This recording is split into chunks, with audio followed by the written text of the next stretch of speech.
12ஆம் அதிகாரம். ஆகையால் மேகம் போன்ற இத்தனை திரளான சாட்சிகள் நம்மை சூழ்ந்து கொண்டிருக்க, பாரமான யாவற்றையும் நம்மை சுற்றி நெருங்கி நிற்கிற பாவத்தையும் தள்ளிவிட்டு, விசுவாசத்தை துவக்குகிறவரும் முடிக்கிறவருமாயிருக்கிற இயேசுவை நோக்கி நமக்கு நியமித்திருக்கிற ஓட்டத்தில் பொறுமையோடே ஓடக்கடவோம்.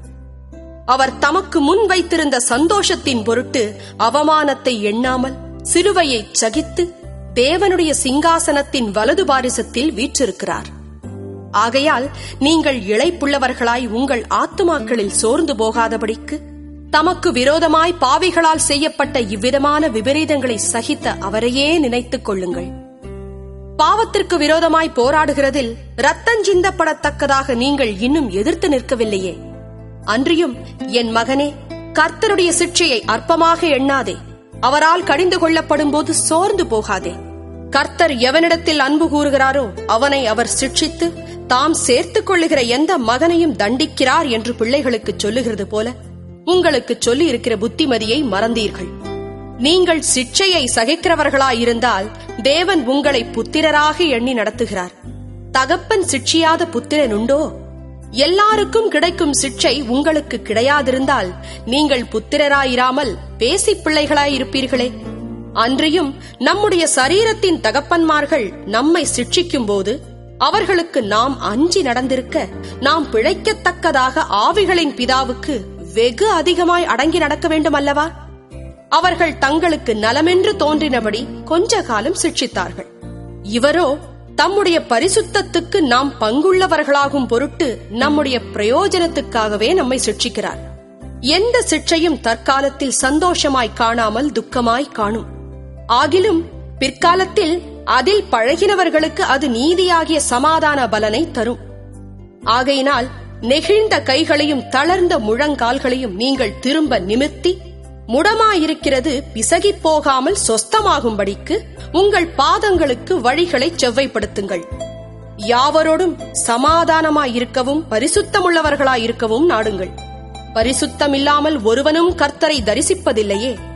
ஒருவனும் தேவனுடைய கிருபையை இழந்து போகாதபடிக்கும், யாதொரு கசப்பான வேர் முளைத்தெழும்பி கலக்கம் உண்டாக்குகிறதினால் அநேகர் தீட்டுப்படாதபடிக்கும், ஒருவனும் வேசிக்கள்ளனாகவும் ஒருவேளை போஜனத்துக்காக தன் சேஷ்ட புத்திர பாகத்தை விற்று போட்ட ஏசாவைப் போல சீர்கெட்டவனாகவும் இராதபடிக்கும் எச்சரிக்கையாயிருங்கள்.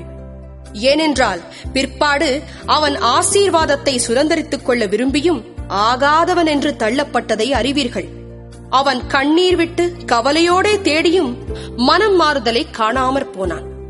அன்றியும் தொடக்கூடியதும் அக்கினி பற்றி எரிகிறதுமான மலையினிடத்திற்கும், மந்தாரம், இருள், பெருங்காற்று ஆகிய இவைகளினிடத்திற்கும், எக்கால முழக்கத்தினிடத்திற்கும், வார்த்தைகளுடைய சத்தத்தினிடத்திற்கும் நீங்கள் வந்து சேரவில்லை.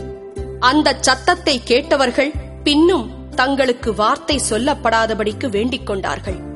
ஏனெனில் ஒரு மிருகமாகிலும் மலையை தொட்டால் அது கல்லெறியுண்டு அல்லது அம்பினால் எய்யுண்டு சாக வேண்டும் என்று சொல்லப்பட்ட கட்டளையை சகிக்க மாட்டாதிருந்தார்கள்.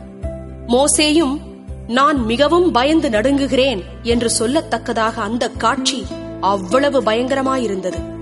நீங்களோ சீயோன் மலையினிடத்திற்கும், ஜீவனுள்ள தேவனுடைய நகரமாகிய பரம எருசலேமினிடத்திற்கும், 1000-10,000 தேவ தூதர்களினிடத்திற்கும், பரலோகத்தில் பேரெழுதியிருக்கிற முதற் பேரானவர்களின் சர்வ சங்கமாகிய சபையினிடத்திற்கும், யாவருக்கும் நியாயாதிபதியாகிய தேவனிடத்திற்கும், பூரணராக்கப்பட்ட நீதிமான்களுடைய ஆவிகளினிடத்திற்கும், புது உடன்படிக்கையின் மத்தியஸ்தராகிய இயேசுவினிடத்திற்கும், ஆபேலினுடைய ரத்தம் பேசினதை பார்க்கிலும் நன்மையானவைகளை பேசுகிற ரத்தமாகிய தெளிக்கப்படும் ரத்தத்தினிடத்திற்கும் வந்து சேர்ந்தீர்கள்.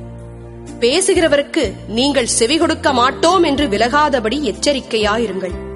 ஏனெனில் பூமியிலே பேசினவருக்கு செவி கொடுக்க மாட்டோம் என்று விலகினவர்கள் தப்பிப் போகாமல் இருக்க, பரலோகத்தில் இருந்து பேசுகிறவரை நாம் விட்டு விலகினால் எப்படி தப்பிப் போவோம்?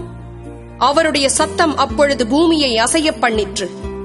இன்னும் ஒரு தரம் நான் பூமியை மாத்திரமல்ல வானத்தையும் அசைய பண்ணுவேன் என்று இப்பொழுது வாக்குத்தத்தம் செய்திருக்கிறார். இன்னும் ஒரு தரம் என்கிற சொல்லானது அசையாதவைகள் நிலைத்திருக்கத்தக்கதாக அசைவுள்ளவைகள் உண்டாக்கப்பட்டவைகள் போல் மாறிப்போம் என்பதை குறிக்கிறது. ஆதலால் அசைவில்லாத ராஜ்யத்தை பெறுகிறவர்களாகிய நாம் பயத்தோடும் பக்தியோடும் தேவனுக்கு பிரியமாய் ஆராதனை செய்யும்படி கிருபையை பற்றிக் கொள்ள கடவும். நம்முடைய தேவன் பட்சிக்கிற அக்கினியாயிருக்கிறாரே,